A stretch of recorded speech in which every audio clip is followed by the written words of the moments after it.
For us moderns, New Orleans may just be the prefix of KFC chicken dumplings, but before the American Civil War, this Louisiana seaport city was the stronghold of slavery, and its importance was far greater than the later American. The status of Richmond, the capital of the Confederate States, was much higher, because it was the largest slave transfer station in the world at that time, and it also had the largest and most slave market.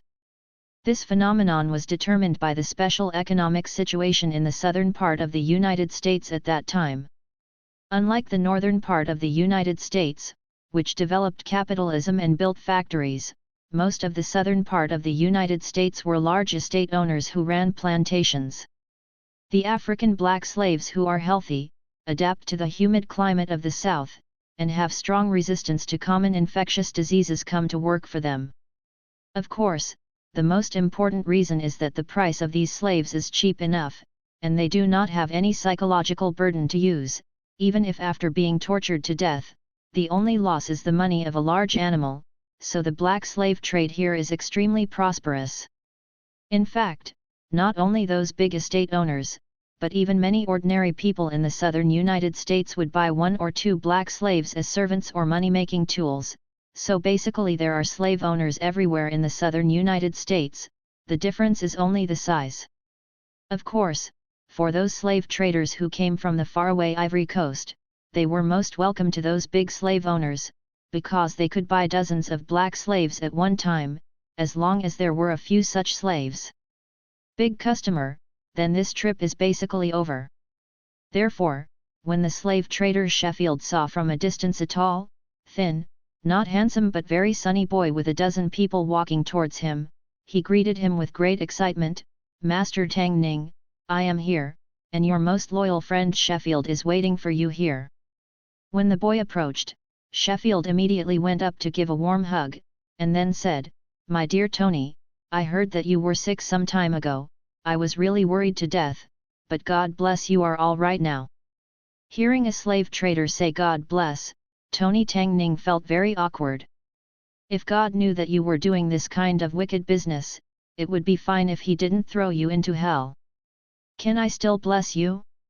And when it comes to the disease, in fact, it is not a disease at all, but a time travel. Yes, a street writer in 2016 wore it on the son of the great slave owner in the southern state of Louisiana in the United States in 1858. At this moment, Mr. Tang Ning, although he appeared to be an American, his soul had already been replaced by another Chinese named Tang Ning. Fortunately, Tang Ning in her previous life was a writer herself. She already had several time travel protagonists in her own writing, not to mention the time travel novels he had read, so she was able to get used to it very quickly. She only used one. It took a few months to adjust to his new identity. To be honest, he was very excited when he first got used to it, because he is now a slave owner, and he has only a frail and sick father, and there are no brothers and sisters around, so he has the final say in this family. There are 3 large estates, hundreds of black slaves, dozens of thugs in the house, and there are several little black girls in the house who can warm themselves up at any time. Well, I can't accept the last point, because it turns out that this pair, the owner of the body, differs greatly from his own aesthetics. In fact, the aesthetics of European and American men are very different from those of Asia. If these little girls are just a small problem, then there is still a big problem waiting for me, and that is the Civil War 3 years later. It's over, but that's all for the future.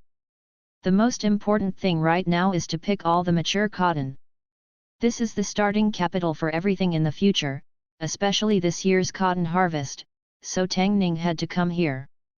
The slave market purchased a batch of black slaves to supplement the manpower gap of each plantation. Therefore, facing the slave trader Sheffield, although he didn't like the other's profession very much, he still had to answer in a condescending manner, "It's okay, it's just a little sick." Then he immediately changed the topic, "By the way, you guys, how was the voyage? It must be going well, right? Speaking of which, I am really thankful to God. This voyage was very smooth for us.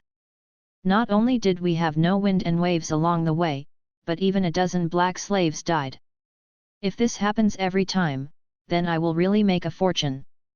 Although the only 10 or so dead argument sounded absurd to Tang Ning, he knew it was true. Because the slave trade, especially the black slave trade, had a very high mortality rate during the voyage, the Atlantic route to black slaves was a dead line. From West Africa to the Americas, black slaves endured 6 to 10 weeks of hardship. First of all, slave ships were often overloaded. It is often seen in books that a 90ton ship carried 390 slaves, or a 100ton ship carried 414 slaves. The space allocated to each slave on the ship was only 5.5 feet long and 16 inches wide. Negro slaves crowded one by one, like books lined up on a shelf. Every 2 slaves are locked side by side, right leg to left, right to left. The place where each slave lay was smaller than a coffin, and his activities were strictly restricted.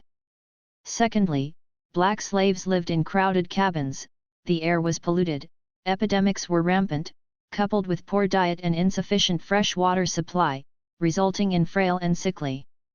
Many slaves contracted infectious diseases and were thrown into the sea and buried in the belly of fish. Therefore, as Sheffield said, only a dozen people died on this trip, which is indeed a rare success. So Tang Ning smiled and said to Sheffield, "If that's the case, then you must have a lot of good stuff here, so don't fool me with those 6 seedlings with crooked melons and cracked dates this time. Isn't that when the shipping was plagued with diseases and there was no way to do it, but this time you can rest assured that all the slaves are healthy and strong. Let me tell you, this time I caught all good, these guys are said to be warriors in the tribe before, and they are all in good health, so you are satisfied." Sheffield said proudly. Thanks for watching, please subscribe. Oh? Warriors from the tribe? Are these prisoners of war? Tang Ning asked tentatively. Sheffield nodded excitedly and said, "Yes, they are prisoners of war, but now the prisoners of war are not the same as before. In the past, those chiefs sold the remaining prisoners of war and slaves to us, but now I feel that they are for these. The prisoners of war started the war." Regarding the source of black slaves, there have always been 2 misunderstandings. The first is that many people think that these black slaves were trafficked by slave teams organized by slave traders to arrest them in Africa. In fact, this is the case. There are not many slaves, because the number of slave-catching teams is limited after all, and they have no local understanding of the terrain of Africa. When the Africans did not know that there were slave-catching teams at first, they had indeed been arrested and walked through some, and later learned that it would be very difficult to catch single black slaves, and no matter what, the slave-catching team alone would not be able to complete so many arrests. There is also a saying that slave traders provoked wars between African tribes, and then bought prisoners of war and slaves from the victorious tribes for trafficking. This situation also exists, but this situation changed soon. Because these tribal chiefs discovered that they could only be used as slaves or simply killed the meat-eating prisoners of war and slaves, but they could exchange them for the industrial goods and luxury goods they desperately needed in the hands of the Westerners, so the prisoners of war, which were originally tribal wars, were the byproduct of this became the main incentive to wage war, and even many places that were not rich before became prosperous because of the slave trade. This is how the kingdoms of Dahomey and Mali in West Africa developed. By the 18th century, even countries that were strongly opposed to the slave trade joined it, just because the lure of military technology and gold was too strong, and the price was only some useless people in their eyes. Even the captured people have no idea of resistance, neither organization nor weapons. For thousands of years, the defeated people have been slaves. What is the possibility of armed resistance? Even more ironically, after Britain, especially the United States, announced the abolition of the slave trade, the African chiefs and kings were the most dissatisfied with it, because they felt that it was the eventful Americans and British who blocked their way. Fortune. The most famous example of this is when the then King Bonny, now Nigeria, said in 1807 after hearing that the British Parliament had passed a bill banning the slave trade, "We think the trade must go on because it is the oracle and the priests ruling. Although your country is very great, the trade prescribed by the gods cannot be stopped." Ah, speaking of the weak agriculture and almost no industry in Africa at that time, black slaves seem to be the only commodity they can export, since they were once prisoners of war. The physical fitness of these black slaves was definitely fine, but there was another problem that worried Tang Ning, so he asked Sheffield, "Since these black slaves were soldiers before, isn't it particularly difficult?" "Tune in, don't rebel and run away as soon as you arrive at the manor, then I'll be troubled to death," Sheffield repeatedly assured. "Don't worry about this, since we dare to do this business, then we have the means to rectify these guys. Otherwise, if the black slaves we sell here keep running away, who would dare to be here in my house? Buy slaves? To tell you the truth, all the black slaves that are put out for sale are the black slaves who have accepted their fate, and those who are disobedient are tortured in the prison cell. When will they be completely honest? We will sell them out." While chatting, the two came to the place where the black slaves were kept. However, as soon as they entered this area, Tang Ning couldn't help covering her nose and took a few steps back, because the smell was so unpleasant that even he also saw traces of feces in the corner, but he did not show it, because he knew that the flow of people here was too large, so these slave traders would only clean up after most of these black slaves were sold. This is also the reason why the place where the black slaves are placed should be set separately, otherwise the whole market will be dirty and smelly. After a while, Tang Ning gradually got used to the smell of the place. Then she took a few steps closer and took a closer look. She found that Sheffield had not deceived herself. This time the black slaves were indeed very strong, even if they were not warriors, they were still tribes. He was the main labor force in the house, so he nodded with satisfaction and said to a tall black slave behind him, "Go, Pascal, help me pick out the 30 strongest black slaves, and then pick 10 women, you can choose the one you like first." You reading www.youcansha.com. Hearing Tang Ning's last words, the black slave Pascal happily said to Tang Ning, "Master, don't worry, I will definitely choose the strongest and most obedient black slave." After speaking, he bowed and walked towards Negro gathering place. Sheffield, who was on the side, asked in confusion, "Mr. Downing, don't you choose it yourself? The people who know the black slaves the most are never us white people, but the black slaves themselves, so the best way is to use the black slaves to manage the black slaves. As long as you choose a few of them who are smarter and more knowledgeable about current affairs, if they are treated a little better than other black slaves, then they will be more diligent in managing other black slaves than the thugs and supervisors we hired." Tang Ning explained in a low voice in Sheffield's ear. Sheffield gave a thumbs up and praised, "Gao, it's really high. Mr. Tang Ning, your method of disintegrating your hands is really amazing. It seems that I have to study hard in the future." Tang Ning thought, in fact, rulers have been using this method since ancient times, especially during the anti-Japanese war. The people hated the most were not the Japanese devils, but the puppet soldiers who acted like tigers. It's just a few puppet soldiers that have been cultivated among black people, and Pascal and others are the leaders of the puppet army that he has personally selected these days. Naturally, his name is also changed by himself, because the name of Africans is too pronounced. It's too tongue-in-cheek, and Pascal is also very satisfied with his new name, because at least it sounds more noble than other black slaves now. Just when Pascal was picking out a black slave for Tang Ning seemed to have suddenly remembered something, and asked Sheffield mysteriously, "By the way, do you have any more special female slaves here?" "How could it not be? It's already been prepared for you, it's just behind," Sheffield said with a knowing smile, and then asked in a playful manner, "By the way, Mr. Tang Ning, you don't need help with this one. Did you pick?" But seeing Tang Ning's face flushed, he comforted, "Just kidding, come here, please." Passing through the black slave gathering area, the two came to a warehouse that was more closely guarded, but the conditions were much better than the previous one.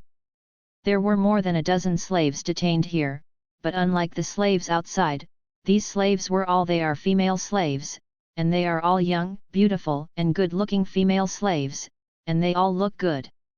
Obviously, the food and accommodation are much better than the black slaves outside.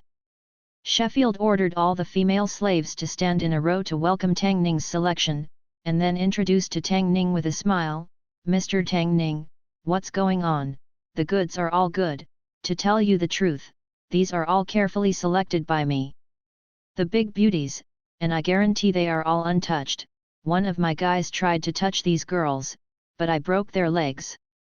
Saying that, he grabbed a girl and pulled her skirt down, slapped the girl's plump buttocks and praised, "Look, how big and this is." To be honest, whether it was in this life or in the past, Tang Ning had a hard time understanding the American aesthetics, especially the preference for plump buttocks.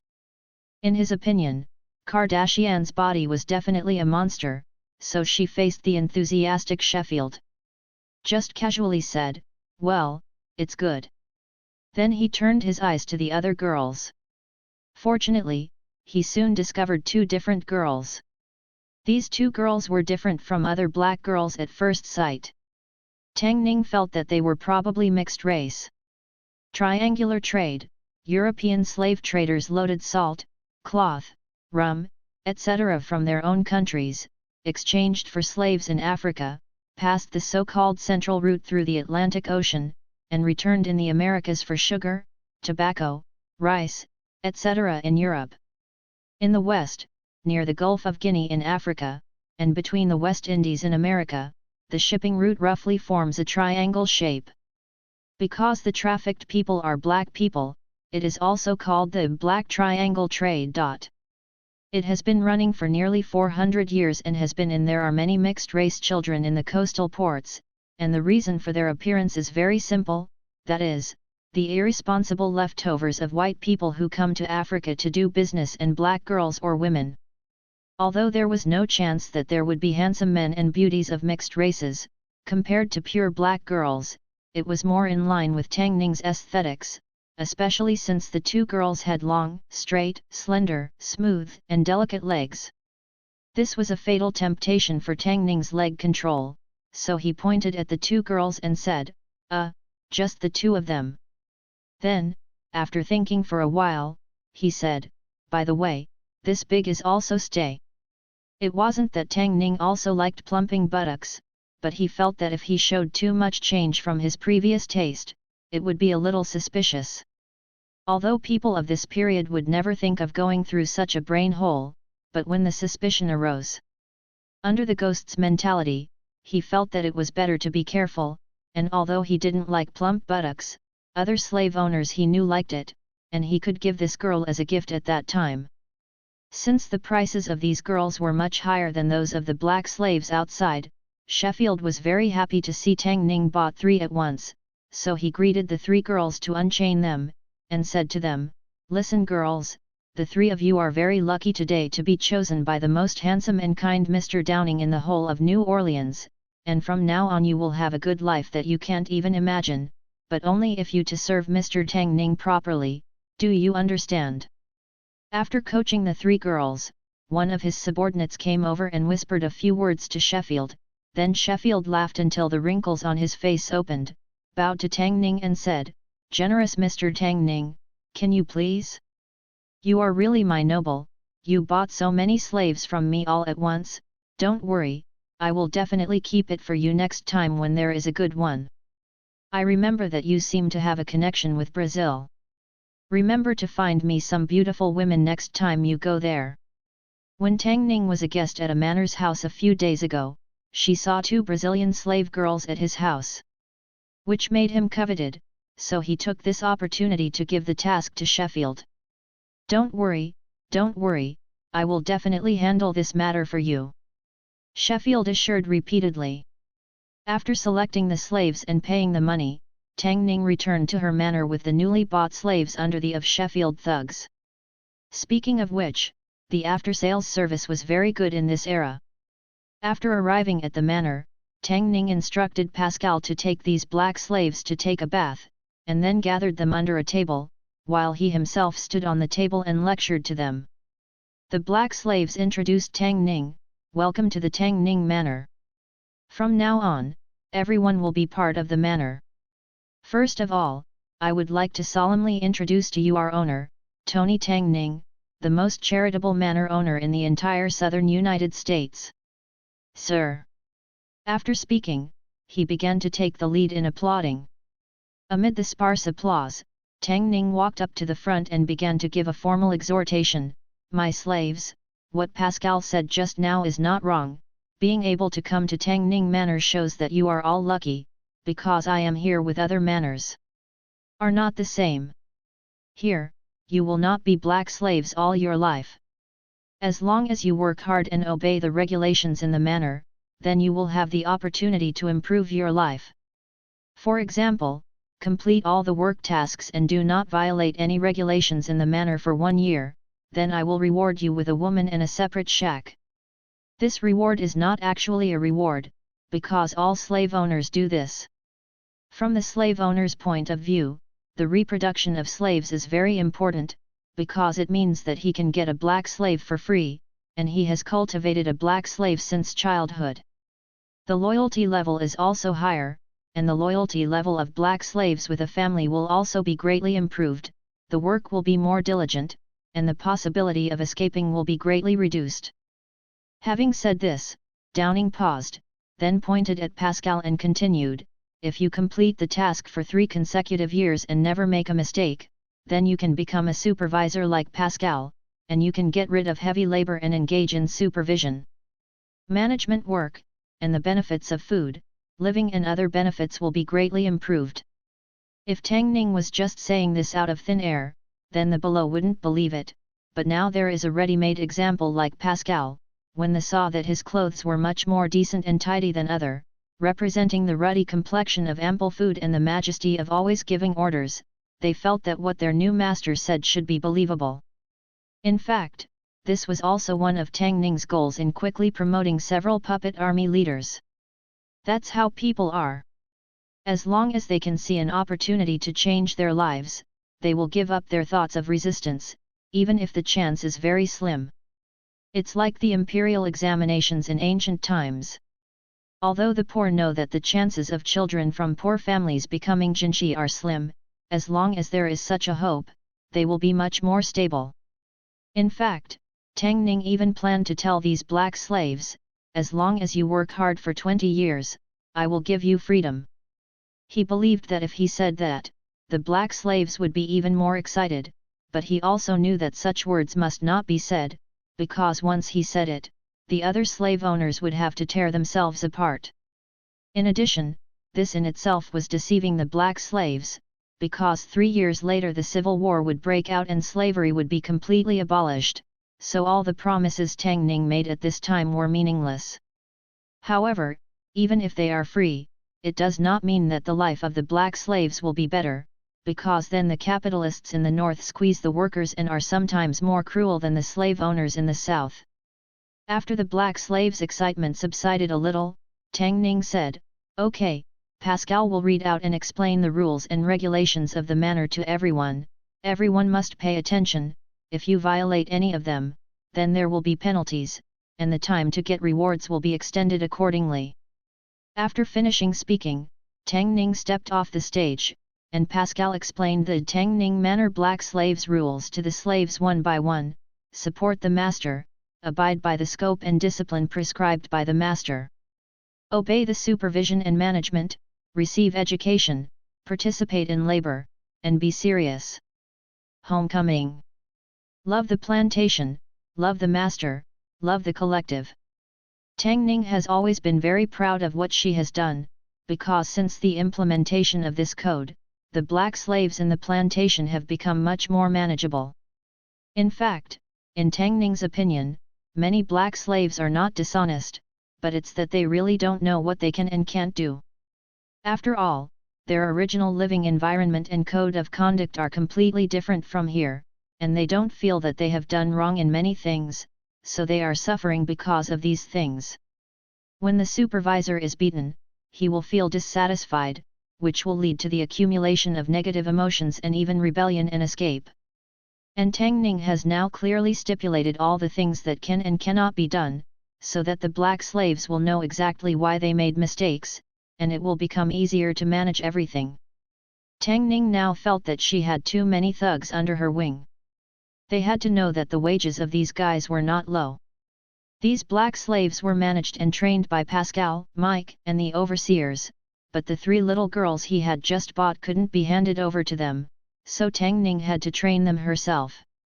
Tang Ning first asked the 2 little girls from her own room to teach the 3 new arrivals the rules of the house in American English that they could use every day.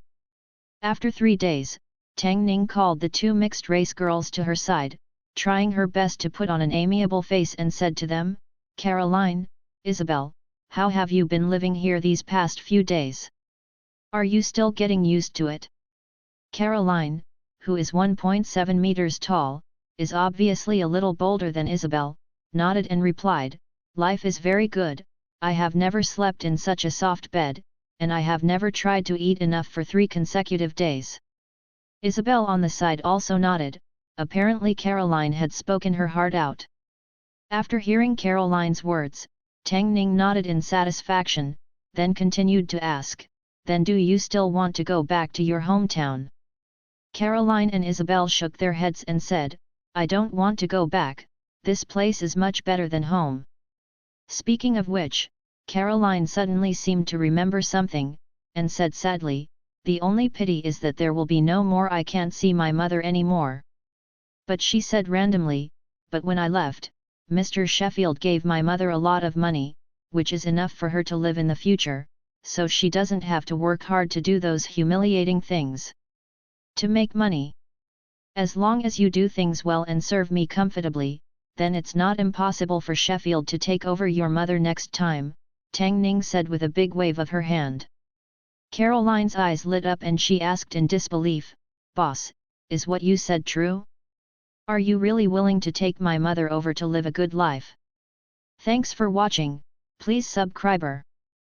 Flick gave Tang Ning an admiring look, then continued, "I don't mean to give them a batch of black slaves for nothing, but to pick a group of black slaves who are loyal to us and whom we can trust, so that they can be those underground railways. When the members take them away, they can leave marks for us along the way, so that we know their route and all their strongholds at once." Hearing this, Carter couldn't help but exclaimed, "Oh, a good way, this is really a good way. Yes, since we can't find their stronghold en route, then we can wait for them to tell us." What? The rest of the people also praised Frick's method, but then everyone began to worry again in the second step, because although everyone has a lot of black slaves, there are very few loyal enough. At this time, Frick he began to accuse, "Hey, I told you a long time ago, don't be so harsh on black slaves, they are all our money-making tools. You tortured them all to death, then who will work for us? Are you going to do it yourself? Do you grow cotton? And although these black slaves are not human, they are all money. A black slave costs $300 or $400. If you kill one, you will lose $300 or $400. Okay, now let's gather together and see how many there are." After negotiating how many black slaves each family would send and for a joint defense, the meeting was basically over, but at this moment, Tang Ning suddenly stood up and said, "Actually, we still have someone who can fundamentally solve this problem." Method. Because of Tang Ning's support for him just now, Flick decided to give him a chance. "Oh, little Tang Ning, tell me, is there a good way to solve this problem fundamentally?" Tang Ning pondered for a while and then said, "I think so. The reason why these underground railways can abduct the black slaves from us is because the black slaves believe their nonsense and believe that as long as they reach the north, they will have a good life. But is it really like this? Are the workers under the northern factory owners really better off than the black slaves in the plantation?" Tang Ning's words stirred the hearts of many slave owners, and they all shouted, "How is this possible? How many workers starve to death or freeze to death every year without enough food, but there is no such thing as our black slaves. There are also those workers who will be fired immediately once they are old or disabled, but how can we have such black slaves? Not only will they not be driven out, but we will arrange easy jobs for them. So we have more conscience than those factory owners. This is true, but it's not that the slave owners are good-hearted, but if they don't do this, other young black slaves will see it in the old black slaves. The shadow of their own future, so there is a sense of resistance and opposition, so the slave owners have to do it. Of course, there are not many old black slaves, because most of them will not live to old age. That's right, and our cotton planting has been busy for a while. It's not like in a factory, where you can't be idle every day, and many people are exhausted to death. After everyone had finished talking, Tang Ning concluded, the problem now is that the black slaves don't know the situation, so as long as we make it clear to them, I don't think the black slaves will be caught by those underground railways. If you are bewitched, you will naturally not go with them, so the trick of the underground railway will be in vain. But if we tell the black slaves this, can they believe it? Carter questioned. They may not believe what we said, but we can go to the north and find a few black slaves who were abducted by the underground railway to the north to work in factories. Let them come forward and tell the truth. Do you think the black slaves will not believe it? Answer. Flick applauded, good idea, little Tang Ning, you really have some skills. No wonder old Tang Ning is so relieved to hand over the property to you. Okay, I'll send someone to the north to find some black slaves like this. Mr. Frick, why don't you leave this task to me, just as I plan to go to New York after the cotton picking is over. Tang Ning volunteered to apply. All right, then please. Back at the manor, Downing ordered Mike and Pascal's group of supervisors to step up their supervision of the black slaves, striving to complete the cotton picking work as soon as possible, and then return to the bedroom to continue training Isabel and Caroline. After a fierce battle, Tang Ning smoked a cigar and asked the two girls who were helping him clean up with his small mouth, two little darlings, do you want to go to New York with me? You mean to take us to New York? Isabel asked in surprise.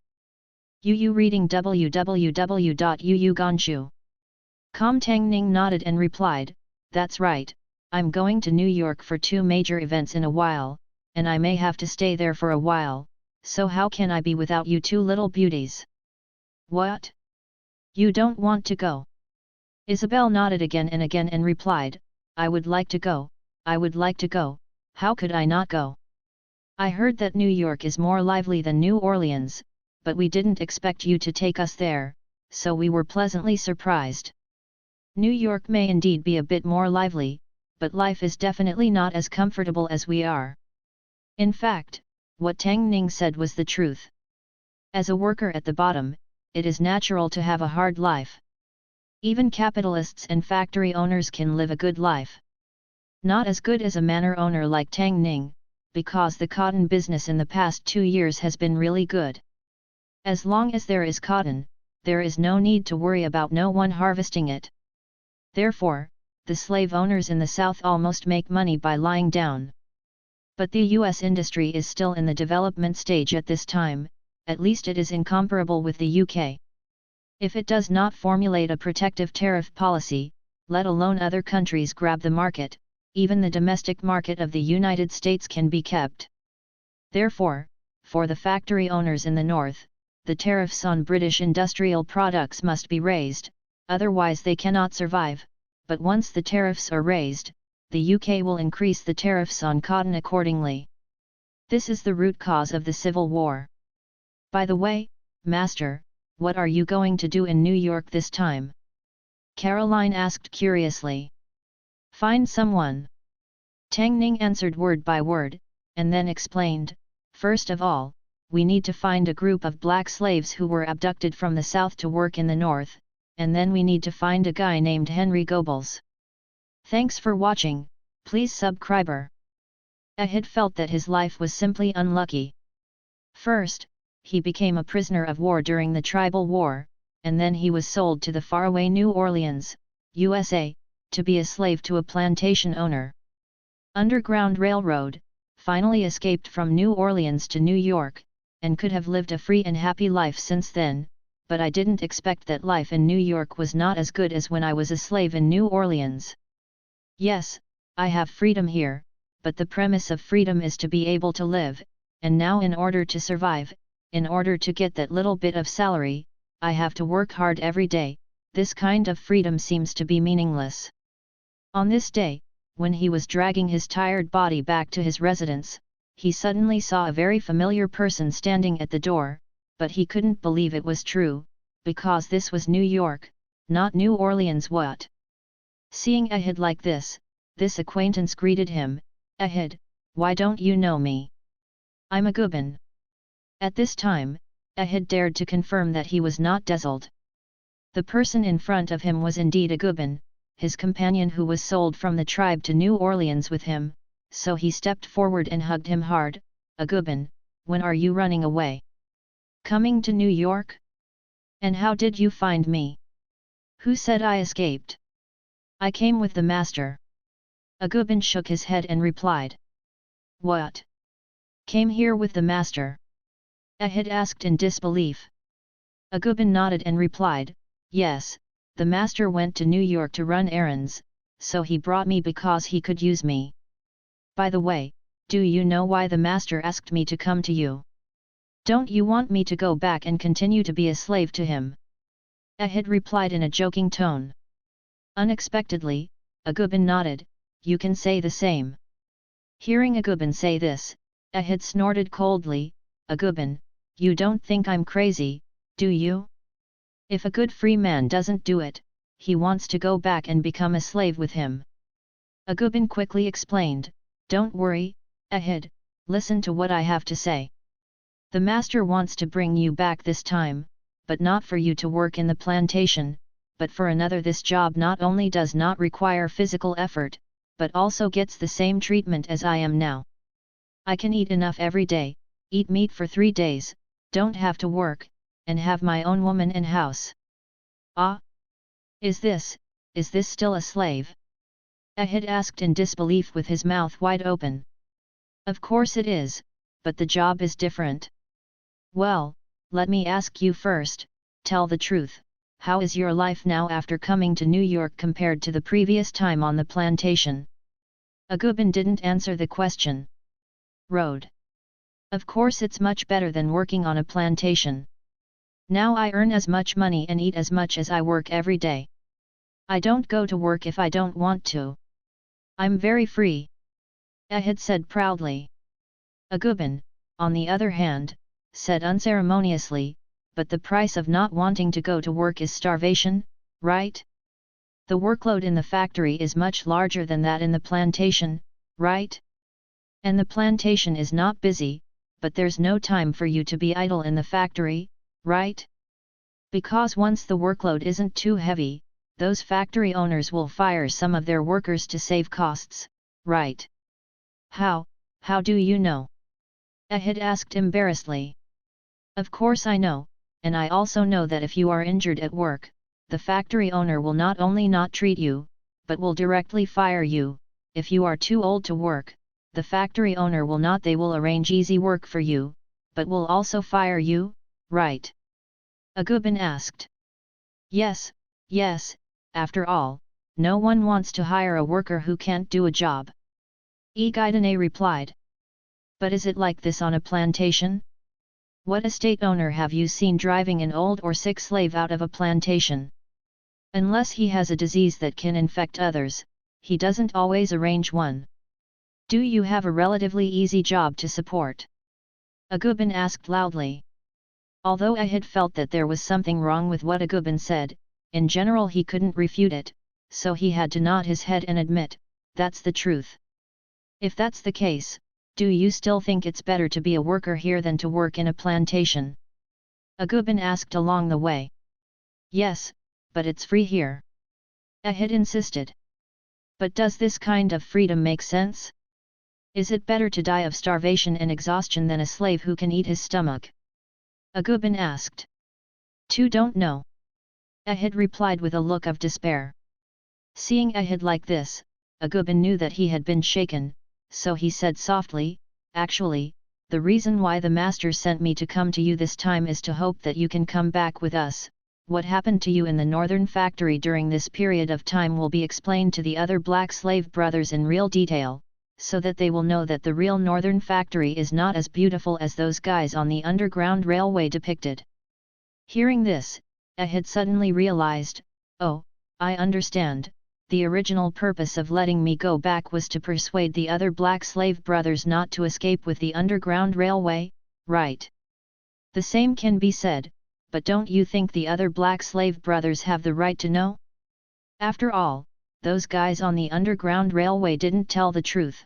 Now you tell the other black slave brothers the real situation, so that they can know after the real situation. Make your own choice. Is it to choose the so-called free life like you are now working hard every day but can barely make ends meet, or choose the life that is stable and can have a wife and a house like me?" Then his words changed. "Of course, if you don't want to go back with us, I don't force it. I believe there will be people who are willing to go back with me to earn this easy life, and there are many. Because you and I both came from the same tribe, so I was the first to find you, understand?" Hearing Agubin say this, Ahid hesitated, because he knew that if the treatment was really like what Agubin said, there would definitely be other black slaves who escaped from the plantation to choose to go back. After all, the temptation of such treatment is too big, and the price is just to selectively tell the truth. So after struggling for a long time, Ahid nodded and agreed, "Okay, I promise you, Agubin." "That's good, I'll go back and report to the boss. By the way, don't call me Agubin again. The boss gave me a new name, Pascal." "Master, Ahid has already promised to do things for you. Now he is reciting the manuscript you gave him. After he has memorized it, I will bring him over to see you," Pascal respectfully reported to Tang Ninghui. "Well, you did a good job in this matter. This is your reward." After speaking, Tang Ning threw him a small wad of money. Then he asked, "Can you help me find another female slave like this, but this time my requirements are higher." At this moment, he is holding the reward he just got, so Pascal's nature is very high. "No problem, master, tell me, I promise to help you find it." Tang Ning waved her hand and said, "Don't be in a hurry to make a promise, you should listen to my request first and then talk about it. First of all, this female must be that skinny and petite, she looks very pitiful, then she must be able to perform, such as when narrating your tragic past, you should cry and feel very distressed.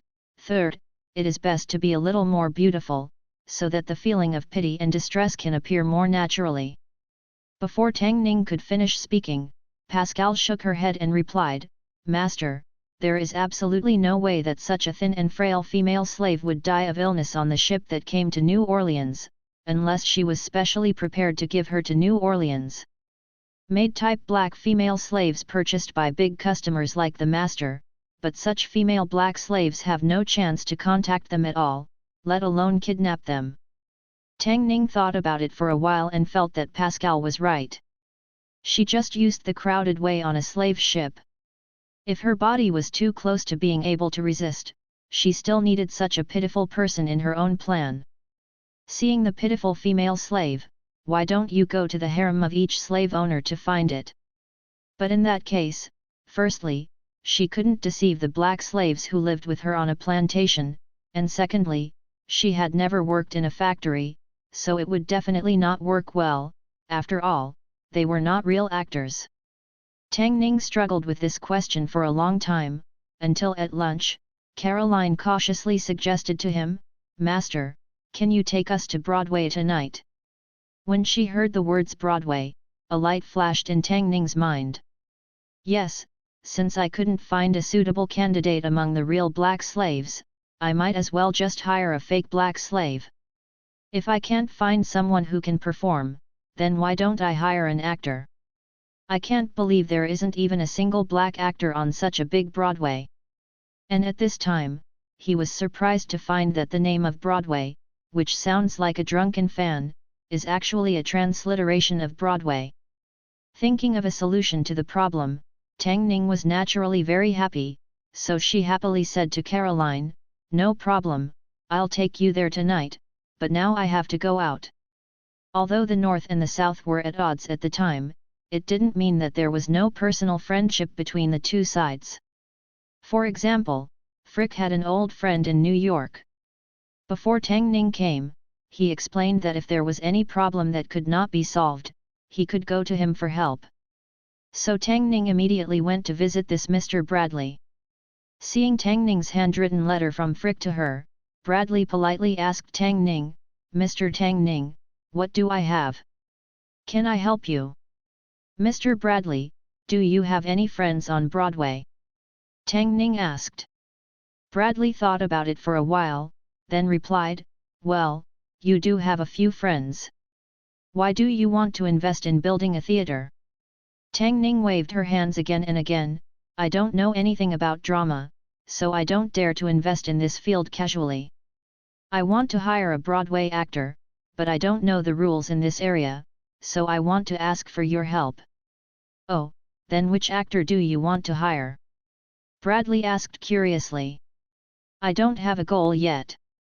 I just want to find an actor who meets my requirements." Tang Ning then repeated her requirements. Hearing this, Bradley finally understood. "Oh, I see, you want to hire a black actress to act for you, right?" Tang Ning nodded and replied, "That's right, that's what it means. There should be black actresses on Broadway, right? It should be possible, but it's hard to say whether you want to help you in this kind of play. In this case, I'll ask someone to ask you, where do you live now?" Bradley replied with some embarrassment. "Road." "Then please Mr. Bradley, I am staying at the XX Hotel, you can send someone to inform me when there is news, and please rest assured, as long as there is a suitable candidate, I will definitely pay the price here. You are satisfied?" After speaking, Yuyukanshu www.yuyuganshu.com, Tang Ning said her goodbyes and left. What he didn't expect was that this Mr. Bradley was quite fast. Within 2 hours, he sent someone to inform him that he had found a suitable actress, and said that the actress would meet tonight. Played a role in Silver King at XX Theatre, so ask him to go over to see her performance and image to see if it meets his requirements. So Tang Ning took Caroline and Isabel to Broadway that night. Walking down Manhattan's 6th Avenue, Tang Ning sighed to herself, it would be inconvenient to live without electric lights. It would be so beautiful if it turned into a dazzling night scene. Fortunately, her most important purpose in coming to New York this time. Just to bring light to all mankind. Seeing Tang Ning's strange appearance, Caroline asked curiously, "Boss, what are you thinking about?" "Oh, I'm thinking about how to make Broadway more beautiful." Tang Ning replied casually. "Boss, have you been to Broadway before?" Tang Ning shook her head and replied, "I've been to Binayawai quite a few times, but this is the first time I've come to Broadway." "Where is Binayawai?" "You don't need to ask about this, anyway, it's a very magical place," Tang Ning said casually. Thanks for watching, please subscribe. Although Tang Ning didn't watch the Silver King at all, and even almost fell asleep, but he really recognized the performance of his target, the black actress Hop Solo. The only small problem was that although she is very thin, but her skeleton and height have nothing to do with weak girls, but she should be able to meet the standard barely.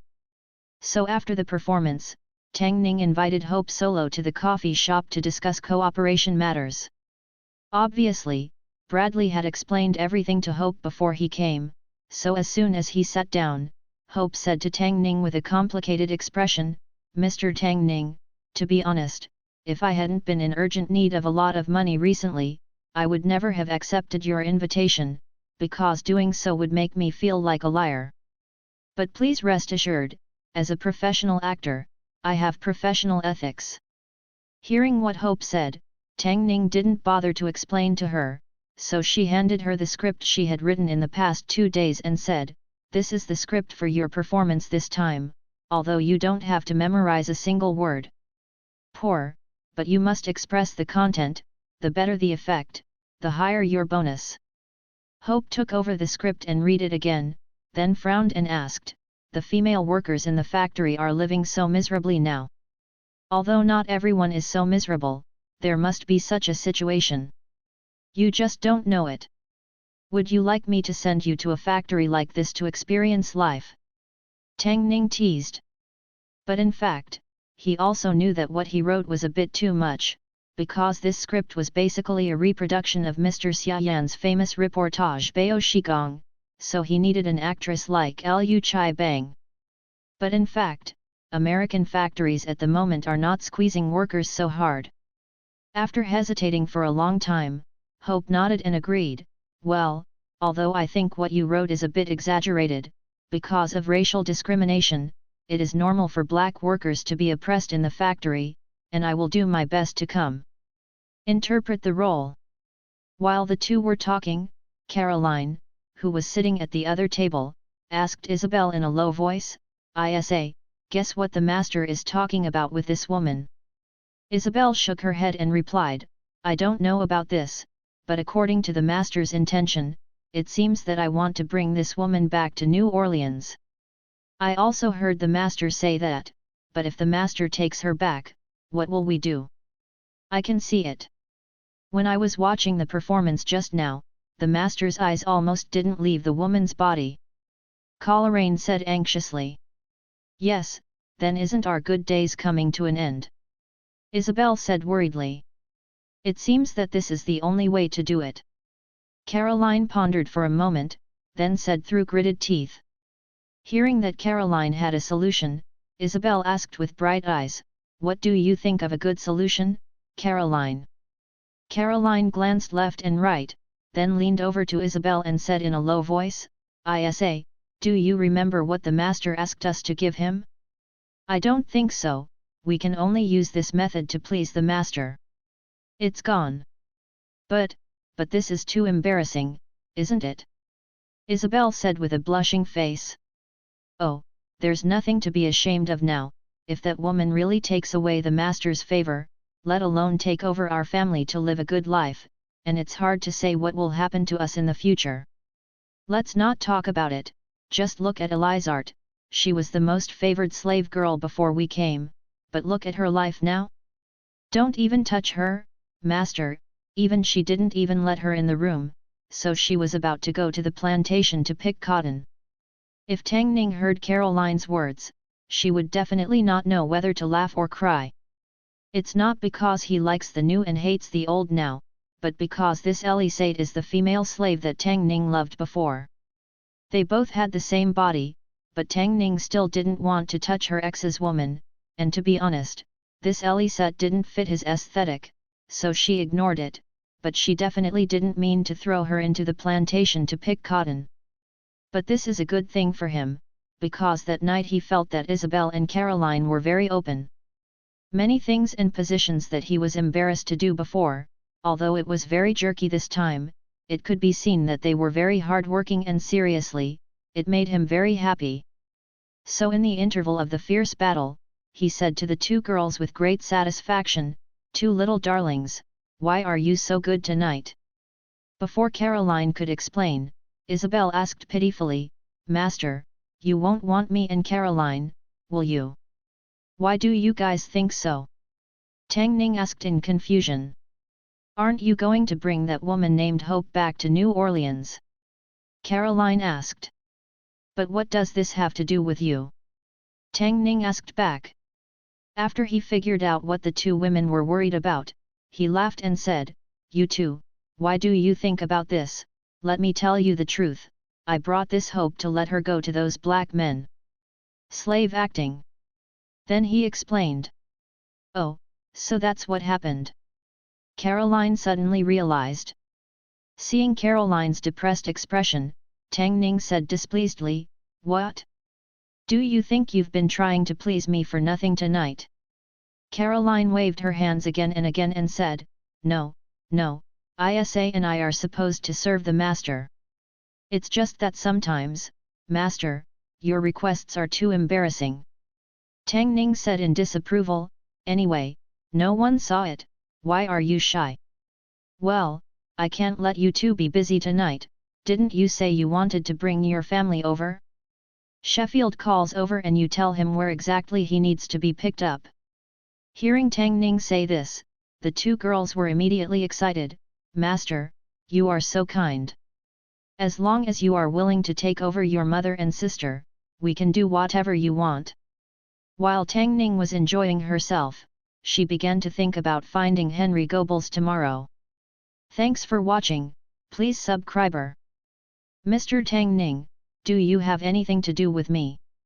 Henry Goebbels looked at the young man in front of him and asked suspiciously, because in his memory, he didn't know this guy who claimed to be from New Orleans. It can even be said that he does not know a Southerner.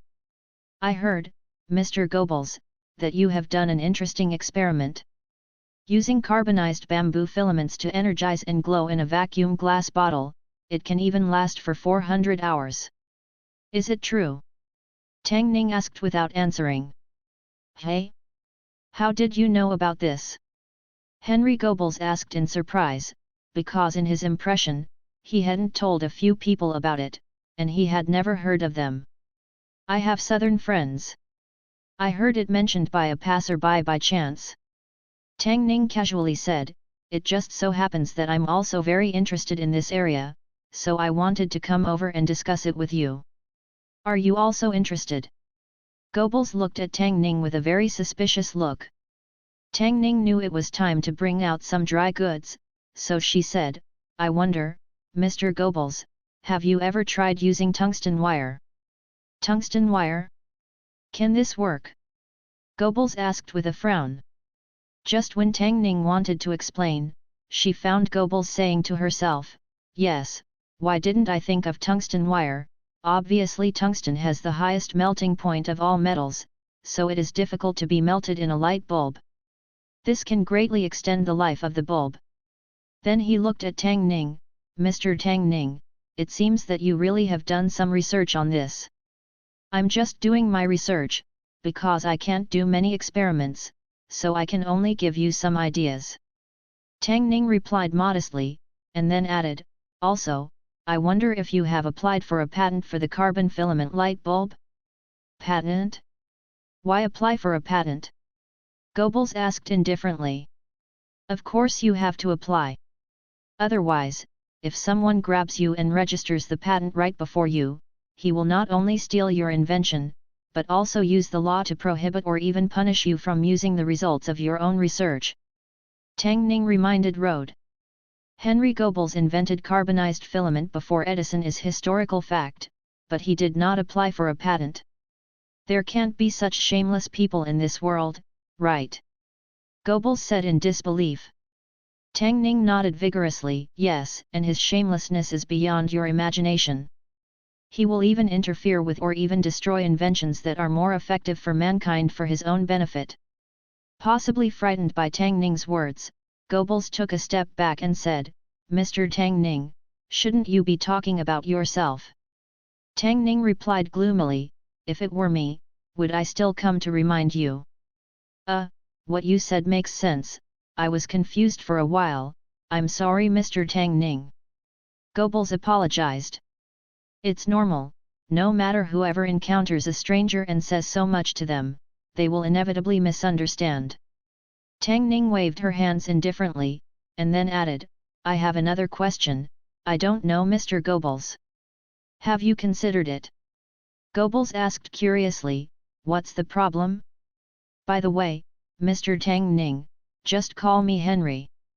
Okay Henry, just call me Tony too. Tang Ning nodded in agreement, then explained, Henry, have you ever thought about how to promote these light bulbs? Goebbels was taken aback by Tang Ning's question, I really haven't considered this.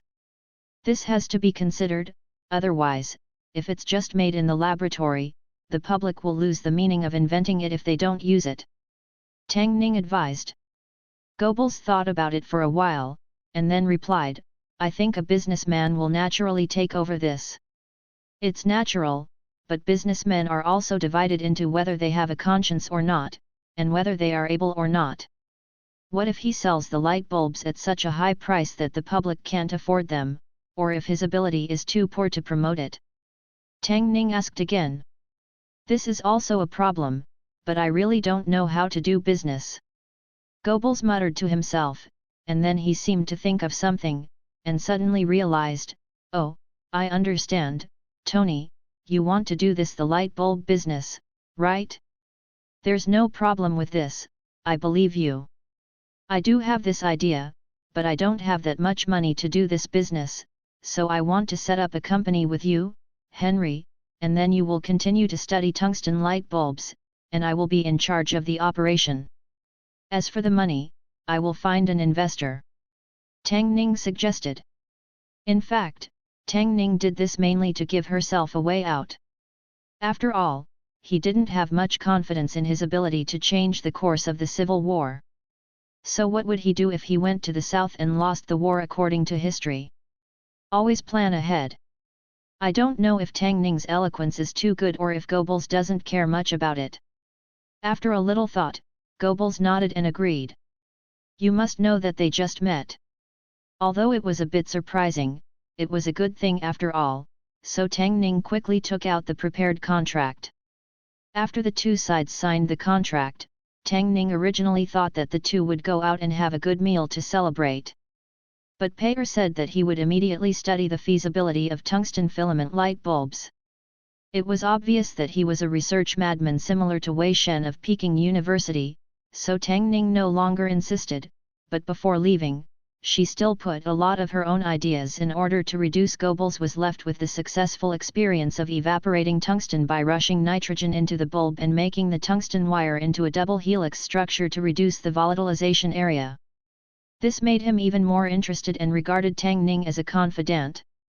Even Tang Ning felt that now he will not refuse the patent of the light bulb if he wants to go directly. Originally, Tang Ning ordered a Gubin to go and register the patent, but he soon realized that this was not a wise decision. It wasn't because a Gubin was too stupid, but because the discrimination against black people in New York was too serious, the same thing. The attitude of the staff is completely different when I do it myself and a Gubin do it. It seems that I need to recruit a white subordinate. But for now, this is not the first priority. After registering the patent, the most important thing is to get the sponsor. As for who to look for, he already has a very suitable person in mind.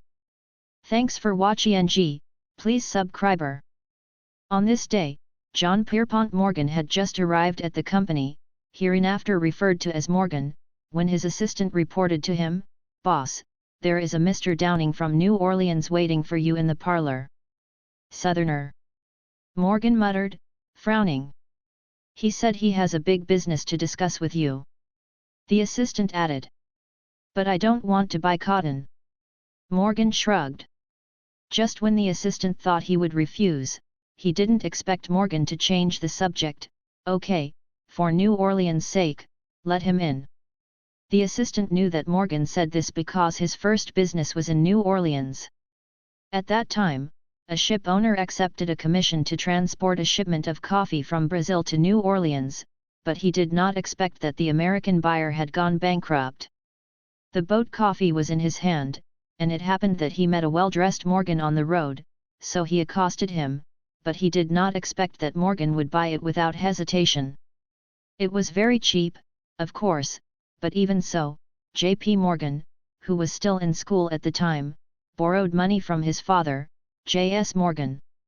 Coincidentally, soon after Brazil suffered a cold wave, coffee prices rose sharply, and Morgan earned 2 or 3 times the price difference. Although this income is not a big deal in the eyes of the Morgan family, it is J.P. Morgan's number one after all. This time I did business and it was profitable, so I was very impressed. After the assistant brought Tang Ning in and introduced him, Morgan didn't bother to greet Tang Ning, so he asked Tang Ning directly, "Mr. Tang Ning, you said you have a big business to discuss with me, what kind of business is it?" Tang Ning took out a light bulb from her purse and replied, "It's this little thing." In fact, Tang Ning found Morgan for a reason. Historically, it was Morgan who invested in Edison's incandescent lamp business and helped him participate in the Paris Expo. It can be said that Morgan was an important driving force for the introduction of electric lamps into thousands of households. Tang Ning felt that the probability of finding him to cooperate should be very high. Another important reason is that Morgan at this time. What is this? Morgan asked curiously. The light bulb can last for 400 hours. Tang Ning introduced. Is this true? Morgan asked in disbelief. Of course it's true. If you don't believe me, see, this is a patent certificate. After speaking, Tang Ning handed the certificate to Morgan. After seeing Morgan, Tang Ning still didn't fully believe it, so she said, Mr. Morgan, I can install it in your house, but I need a small generator. Morgan thought for a while, then nodded and agreed, okay. When he saw the light coming on, Morgan couldn't help exclaiming, oh my God! This light is so soft. The reason why Morgan would say this is that there were already electric lamps at that time, but they were only arc lamps. Because the light was too strong, they were all used for street lamps and could not be used in homes. The households were still candles and gas lamps, so Morgan. That kind of feeling. Tang Ning added, not only that, compared to gas lamps, electric lamps are more energy-saving, environmentally friendly and efficient, and they are also cheaper. Therefore, the future application prospects are very broad. Well, not bad. Morgan nodded in approval, then asked, Mr. Tang Ning, are you trying to sell me this patent? Tang Ning shook her head and replied, I hope you, Mr. Morgan, can invest in our electric light company, because if you want to send electric lights to all households in New York and even in the United States, the central power station alone needs a huge amount of money. Morgan thought for a while, then said, Mr. Tang Ning, you're right, this does require a huge amount of money, so you have to give me some time to think about it. It's natural. Tang Ning nodded and agreed, because he also knew that such a big thing wouldn't be accomplished with just one meeting. Morgan wasn't as indifferent to business as Goebbels, and after all, he paid for it. And another point is that at this time the Morgan family is in charge of his father J.S. Morgan, so even if he wants to invest in this project, such a large amount of money will take time to discuss with his father. But I didn't expect Morgan to change the conversation and say, but I can install this kind of light in my house first. I took a look at your principle. It is to use this generator to make the light come on, right? At this moment, a light flashed in Tang Ning's mind, and she quickly replied, that's right, that's it, but I think since generators have already been installed, it's better to install a set of lighting systems directly in your home. Install such lights in the room, so that when you invite friends over to have a party at home, you can reap their surprise and admiration. And you can also take the opportunity to promote your electric light business, right? Morgan said sharply. Tang Ning nodded in disapproval and replied, this is a normal business promotion. After all, if you don't show the best things and let customers know their advantages, customers won't buy them, right? Mr. Tang Ning, I don't think you are really a farmer, but a successful businessman. Morgan said with emotion. Tang Ning shrugged and said, there's no way around this, who made me born in New Orleans? Who made the current cotton business so profitable? Morgan added, following Tang Ning's example. J.P. Morgan was only 21 at this time. So Tang Ning installed a lighting system in Morgan's mansion on Fifth Avenue, including 4,000 feet of wires and more than 400 light bulbs. The effect not only satisfied Morgan, but also shocked the wealthy friends Morgan invited. For a time, it became common practice for wealthy people in New York to install lighting systems. However, there is also a rich man who is not only disturbed, but also slandered in every possible way. He is Rockefeller. In fact, he has a reason for opposing it, because he can see that the appearance of electric lights will definitely affect his business, because his oil refinery controls the absolute control of the United States. Most of the refined kerosene supplies, and a major product of refined kerosene is household kerosene. If everyone starts installing electric lights, then they must give up kerosene lamps, so his kerosene sales will be greatly affected. In fact, the same is true. After Edison's electric light company officially opened, the gas company's stock price fell by 25%. Thanks for watching, please subscribe.